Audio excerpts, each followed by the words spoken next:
In this video, I'm going to break down my 12 most splashable characters in... What on earth are you doing here? Oh, hi. Deadpool here doing what I do best. Look, Wade, I'm really sorry. This is my channel, it's my video. I don't even know how you got here in the first place. Look, Rich, we all know that you are a great host, but I think the viewers at home long for somebody better. Somebody with an actual grasp on what is good and what is bad in this game. Well, that's where I come in. What is good and what is bad? Wade, what on earth are you talking about? My hot takes are amazing. Honestly, without Quinn and Ron helping you out. Your views and hot takes lately have been questionable at best. I mean, what was that shit about the Brotherhood of Mutants the last time you ranked anything? Look, Wade, I'm happy for you to stay, but you have to remember, my channel, my rules, I'll take the lead and you can chip in when I ask your opinion. Excellent, so it's agreed. I will take the lead, and you can chime in whenever I need a break. So viewers at home, grab your eggnog, strap on your big boy pants, and let's break down the 12 most splashable characters in Marvel Crisis Protocol right now. No, Wade, that's not what I said. Wade, where are you going? Oh, dear Lord. Okay, guys, welcome to my 12 days of Splashmas video for Marvel Crisis Protocol. Who on earth knows how this is going to go?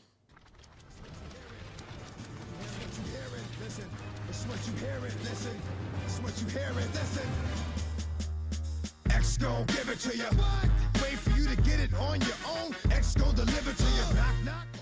Hey guys, Rich from Rich Mid Gaming. Hope everyone is doing fantastically well. Welcome to this, another Marvel Crisis Protocol video. And as you may have seen from the intro, we do have a special co-host with us today. I'm not sure when he's popping up. I'm not even sure how he got here, but we'll just have to deal with him when he comes along. But we are talking about our 12 days of Splashmas. So my 12 favourite characters to splash in Marvel Crisis Protocol. What the fuck is a splash character? Don't you think you should tell the viewers before jumping into another list of random characters you've pulled out of your arse? That's a little bit harsh, Wade, but actually it's a really, really good question and a really, really good point. What is a splash character? Well, when we're talking about splash characters, what we're talking about is taking characters in your roster, in your squad, who are not part of your affiliation. So if you've taken Steve's Avengers, for example, but you bring along somebody like Doctor Strange, yes, you can play Doctor Strange under Steve. Yes, he's going to benefit from his leadership, but we count him as a splash character because he isn't part of that affiliation. Now, it's always worth remembering that when you are bringing non-affiliated characters to your game, that there are going to be some things that they don't get to do. So tactics cards and things like that are very specific and say these have to be an Avengers character, for example, Doctor Strange wouldn't get to use. And you always need to remember that you need more than 50% of the characters in your squad to be from a given affiliation to be classed as being affiliated to that. So if you're taking 5 characters wide, at least 3 of them need to be affiliated. The other 2 can be from anywhere in the game. And with all that said and done, let's jump into my 12 favourite splash characters in Marvel Crisis Protocol right now. Okay, so coming in at number 12 is a firm favourite of mine. You guys have seen me use him in so many of my lists, in so many of my rosters. He's often one of the first characters I look to when I'm building out a roster, especially smaller affiliated ones when I'm looking to bulk them out. It is, of course, the bestest boy in MCP, Lockjaw. Now, Lockjaw is really, really good in my eyes. Yes, he's not great on the offensive side, but he brings some amazing power generation with Who's a Good Boy. He's got a throw in there. He's got a teleport that can be absolutely brilliant for getting people back onto points if they've been pushed off. And just all round, he is just a really, really good, solid support piece in Marvel Crisis Protocol right now. Oh, that is one big fucking dog. Don't take his tactic card, though. It's pretty shit. He is indeed a very, very big dog, Wade. And actually, I do agree with you. His card, Last Minute Save, whilst at the surface looks really, really good, being able to stop a character from being KO'd, actually, it's not very good at all. It's quite situational, and the fact that you're only bringing them back with 1 health means that it's going to be very easy for your opponent to just then follow up with either a second attack, a throw, something like that, just to then take them off the board, and you've really wasted a tactics card slot using it. So Lockjaw is a thumbs up from me, but Last Minute Save is not a card that I would be bringing alongside him. Okay, guys, coming in at number 11 is going to be one of the oldest characters in the game. Yes, he did have a rework on his card that has made him much, much better, but it is the big green machine himself, Hulk, aka Bruce Banner. I remember this big green fucker. I could have easily taken him if he fought fair. I'm not sure about that, Wade. I'm pretty sure Hulk has taken you down in more than one comic on more than one occasion, but we'll leave that one there for a moment. Why is Hulk so good? Well, he is a big green sixth threat of just absolute aggression and control. His strike is very, very good. It's going to be range 2. It's going to do 7 strength, which is very, very good as a builder. And let's not forget that every single time he takes damage, because of that, you won't like me when I'm angry, he's just adding more and more dice into his dice pool. He's got throws, he can dish out a stagger. He's quicker than you expect with Gamma Leap, which allows him to get around the board very, very quickly. And now he's got all of those dice manipulation on his defense, so he's much, much harder to take down. Yes, he doesn't have an injured side, so that does mean that he is susceptible, but even with that, he is a great addition to a roster that is looking to add some big hitters in there. And even though this guy is all the way back from the first release of this game, he's still very, very good indeed. Next up then, guys, is another OG character from this game, from the original core box. And he's a character that has had absolutely no changes made to his card whatsoever. It is, of course, Baron Zemo, aka Helmet Zemo. Now, we do have another version of Zemo in the game now, obviously coming in the brand new core box, but for me, this guy still pips it in terms of the best Baron in the game. He's got a long move and a charge. What more do you need than that? So even standalone as a 3-threat character, his damage output is great because of all those rerolls that he gets.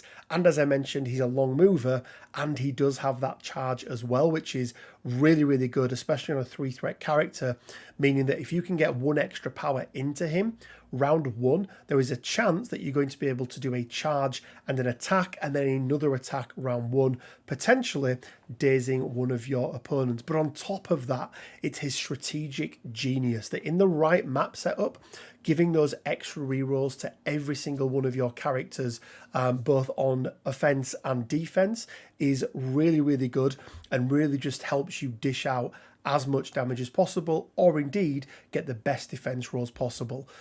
Just because he's an original core box character, guys, don't overlook this guy. If you're looking for a 3-threat to put in your roster, Baron Zemo is a very, very good choice indeed.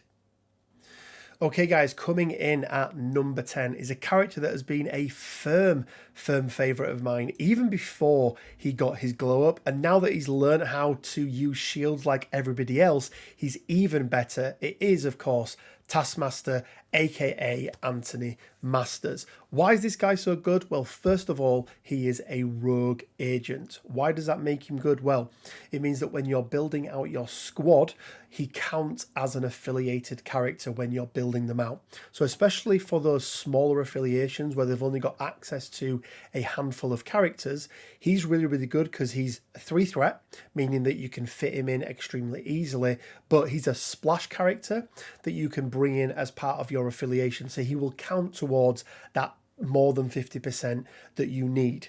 All this guy does is copy everybody else. And you put him in 10th. Fucking 10th, Rich. Seriously, have a word with yourself. Wade, you are way off the mark here. Let's take a look at what Taskmaster does. His offensive output is pretty darn good for a 3-threat. He's got a range 2, 5 strength sword strike, which is pretty good, but he has that new and improved shield throw. It's still a 4/4, and it's still got the ricochet on there, ignoring line of sight and cover, but it now generates a flat 1 power, making it really, really good for power generation, even if it's not going to do a huge amount of damage. And on top of that, he has his mnemonic technique. This is going to cost 2 power, it's range 2, and it's only 4 strength, but he can add dice equal to the target's physical defense. Now, I really like putting this guy out wide, putting him up against a Wolverine or any other character that's got high physical defense, and is going to be rolling 7, often 8 dice, and the target character cannot modify or reroll their defense dice during this attack, which is really, really good. He's also a bit of a tank. So he's got photographic reflexes, meaning that after an attack is resolved, he gets to spend 2 power and roll 4 dice. For every crit and every wild rolled, he gets to do a damage to his opponent. But then if it's the second time that they've attacked him, he gets to roll 6 dice instead of 4. And it doesn't stop there. Intuitive pattern recognition means that if he's attacked twice by the same character in the same round, he will get to add 2 dice to that second defense roll that he rolls, putting him from a 3-3-3 to a 5-5-5. And he's also a martial artist. So against physical and energy attacks, if he's within range 2, he's going to be able to count those blanks as well. I've always preferred this guy, or at least for a long time, preferred this guy to Winter Soldier, hence why he's in my list and Winter Soldier isn't. Okay guys, coming in at number 8 is none other than Rocket Raccoon, aka Rocket Raccoon. He's a 2 threat. I absolutely love this character, even outside of Guardians of the Galaxy. The little trash panda bastard. I swear if that big fucking tree ever leaves, I will cut off this little rabbit's head and post it to Star-Lord myself. That is a fair point, and I think a lot of people feel the same way about this guy, Wade. Obviously, when he does have Groot there, he's got his personal bodyguard, which is a reactive ability, which just means Groot gets to take all of the hits on him, which can be really, really annoying. He also has Nimble, meaning that he doesn't suffer damage from any collisions, and he's got small stature, meaning that he's always going to benefit from cover, even if your opponent is within range 2. Now, the only way you're going to be able to get around that is if you've got a character who can stop people from modifying defense dice, because obviously taking cover is essentially a dice modification. But it's this guy's damage output. Plasma Rifle and Hadron Enforcer. For a 2 threat character, he just deals so much damage, and even without Groot, is still very, very difficult to take out. Once again, whenever I'm looking at 2 threats to put in my rosters, this guy is always in consideration. I absolutely love him. He stands on a back point with those range 5 attacks, just doing absolute carnage. And if you are pairing him with Groot, you're also going to get the benefit of that Deadly Duo card, which if you watch our damage breakdown from the other week, you'll just see how much damage Rocket can do in a single activation, remembering he is a 2 threat character. Okay guys, coming in at number 7, it is a character that has had a change to their card. Yes, it has nerfed them a little bit, but they are still a very, very good character, especially for the extract play. It is Black Cat, aka Felicia Hardy. Look at the leather! I would get all up in this fine lady. She could cat claws me all night long. Whoa, wait, that's not the type of thing we talk about on this channel, man. Let's keep it just to the characters and what they do in this game. And what Black Cat does is really, really good. Yes, Master Cat Burglar is now an action, meaning that she can't do the usual thing of do a Master Cat Burglar, move the asset or civilian token over to her, so essentially stealing it, and then long move away twice, and then a grappling hook. But even without that, she's still able to do some really, really good things. One of the really good things that I've seen her used for quite recently is Troublemaker. For just 2 power, it is a guaranteed stagger. If you've got big characters on the board, like your Hulks, like your Cosmic Ghost Riders and other such characters who cause real problems, getting a stagger onto them and reducing their actions from 2 to 1 for this particular round is absolutely brutal. And because she's only a 3 threat character, you can fit her into your rosters and indeed your squads really, really easily. Her Cat Claws is also no slouch. Yes, it's only 5 dice, but because it's got that Pierce on a wild there, her actual damage can be pretty good on that, and she gives a guaranteed bleed as well. But where she really comes into things is bad luck. When targeting this character with attacks, enemy characters cannot modify their attack dice, and they do not roll additional dice for crit results in their attack rolls. So it just means taking her down is that much harder. My advice is to throw stuff into her, but she's a great 3-threat character and a great addition to most affiliations that are out there. Next up, guys, is going to be a character I have played a huge amount of during 2023, both as a splash character and also a leader. It is, of course, Crimson Dynamo, the leader of the Winter Guard, but he is very, very good as a splash character as well.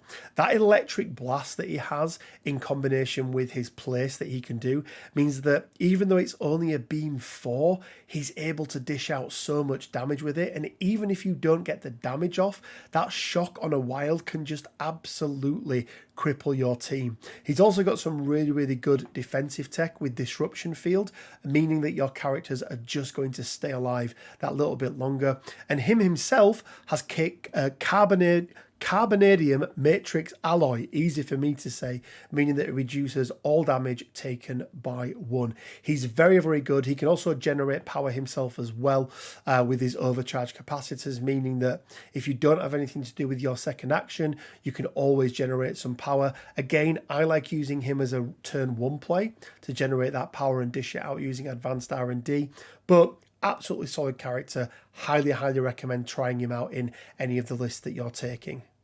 Okay, guys, next up, and once again, it's another character that has had a nerf, so a character that would probably have been further up this list, but it is, of course, Thanos the Mad Titan, aka Thanos.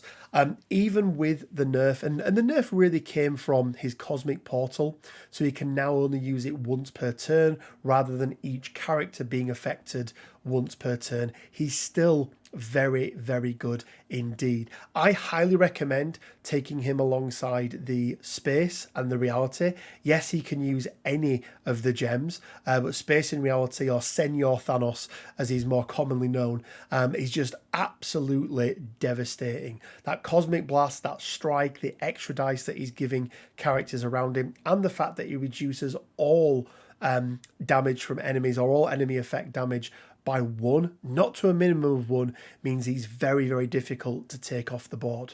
No fucking way. I swear to God, if Disney had pulled their finger out of their arses and put me in their movies earlier, this big purple cable-looking motherfucker would have never gotten away with this stupid-ass plan. Okay, hot take from Wade there. I'm not sure what relevance that has to this video or the game, Wade, but there we go. Apparently, Thanos would have never gotten away with it if Wade was around. I'm not entirely convinced by that. But let's move on to our next pick. It's going to be another 2-threat character. It's going to be very, very different from Rocket Raccoon, but it is going to be Turd, aka Mortimer Toynbee. Now, we did talk about him in our breakdown of the Brotherhood of Mutants, but he's just so good with his extract play. That tongue lash and spit acid are pretty decent. A guaranteed incinerate on his spit acid is really, really nice. But the hop, the slippery, and that prehensile tongue, meaning that he can interact with objectives from range 2 rather than range 1, meaning that he pretty much has eyes on the prize for the entire game, means he's such a good extract play character. He can get up to the middle, he can take a point very, very safely, and he can get back out of dodge very, very easily as well. He's really, really good. Highly, highly recommend taking him. There's a reason why he's one of the most taken 2-threat characters in the game, both in and indeed outside of affiliation. Okay, Toad. So at least that means I made your top 3. Gotta hand it to the long tongue bastard, though. For extract plays, this guy is pretty good. Goes down like a little bitch, though. Okay, guys, next up is going to be another one of the characters that got a new character card, and a character in the game that I know a lot of people have been calling out to just be better for a long, long time. He's one of my favourite 4 threats now. His damage output is absolutely insane. He just does such a good job when he's on the board. It is, of course, the OG Wolverine, aka James Logan Howlett. Okay, Rich, I think I can take this one. What is there to say about this guy? Get a little bit of adamantium put into his body and thinks he's the best at what he does. Don't make me laugh.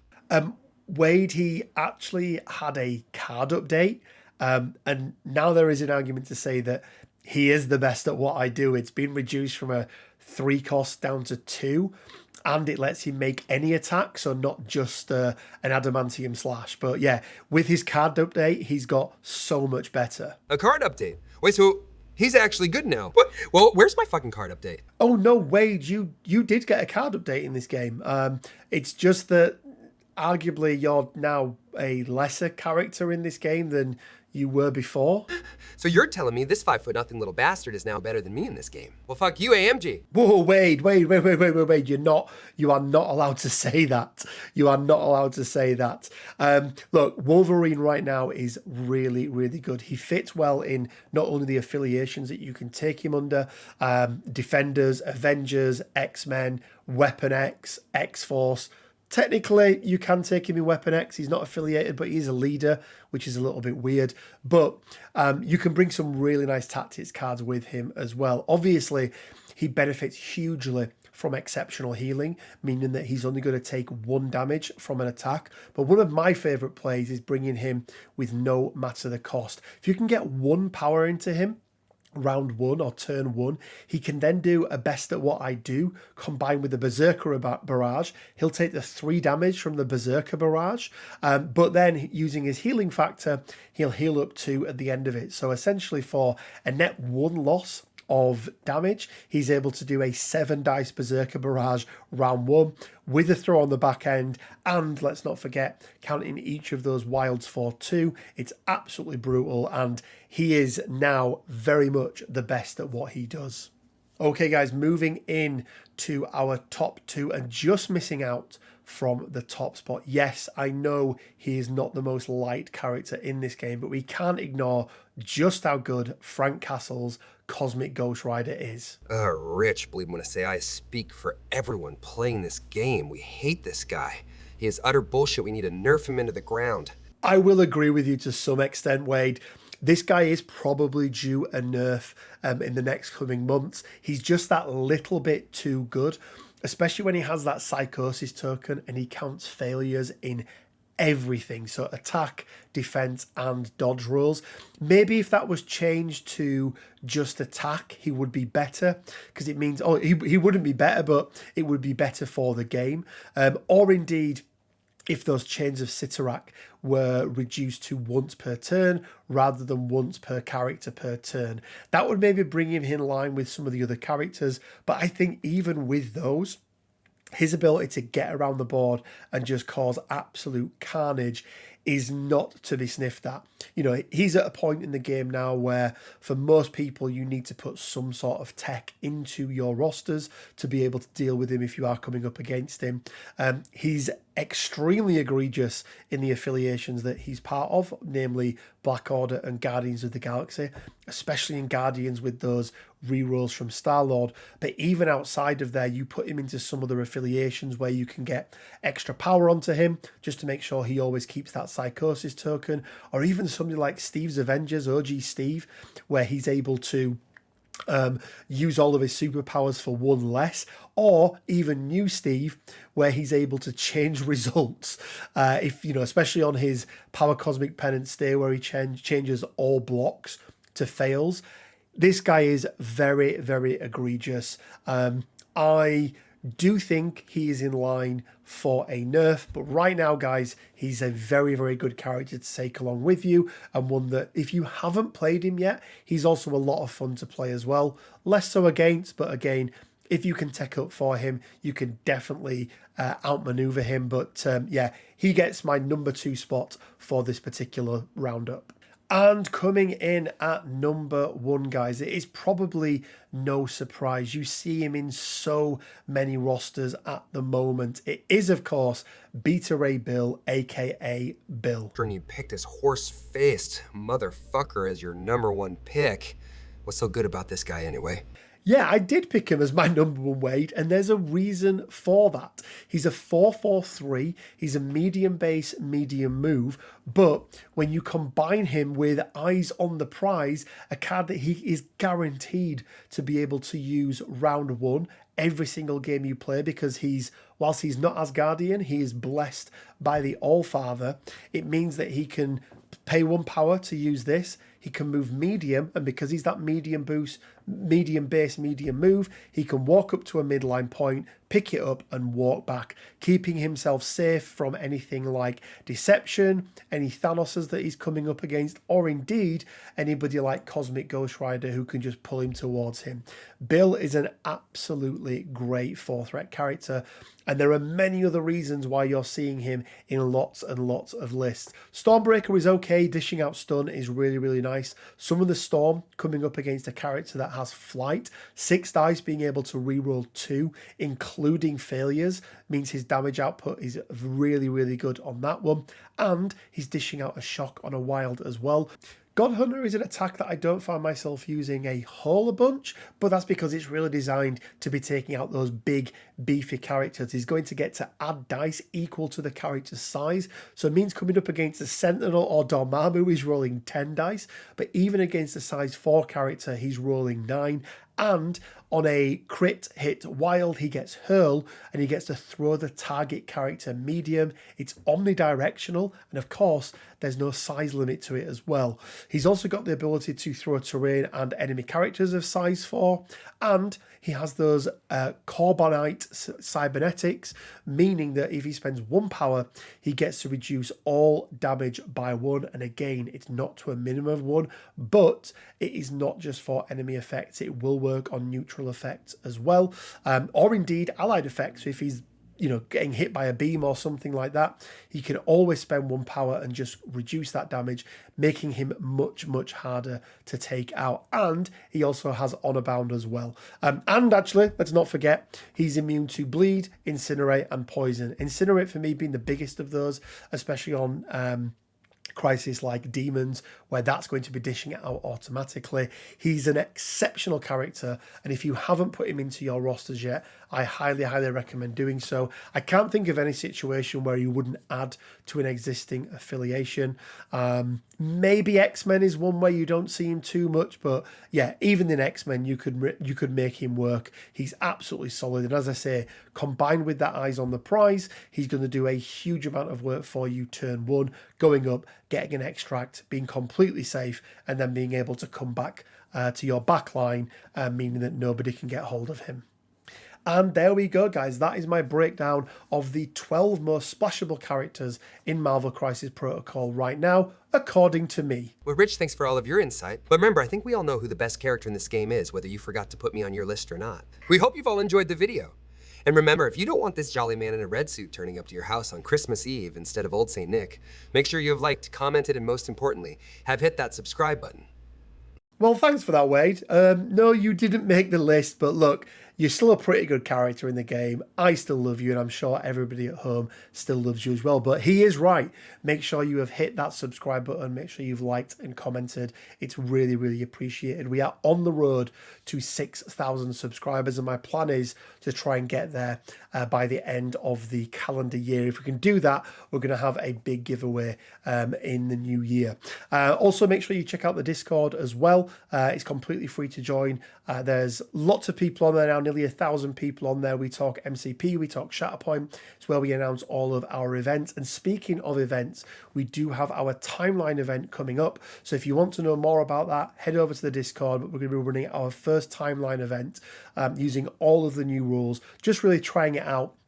seeing how it plays, and it's a chance of people to try it out where they maybe wouldn't have been able to do so because the restrictions around it are quite difficult, especially to play at a local gaming store or something like that. I also want to thank each and every one of our Patreons. You guys really do make the running of the channel that much easier, and if you want to be part of our Patreon crew, you can do so from as little as £1 a month, and again there'll be a link down in the description below.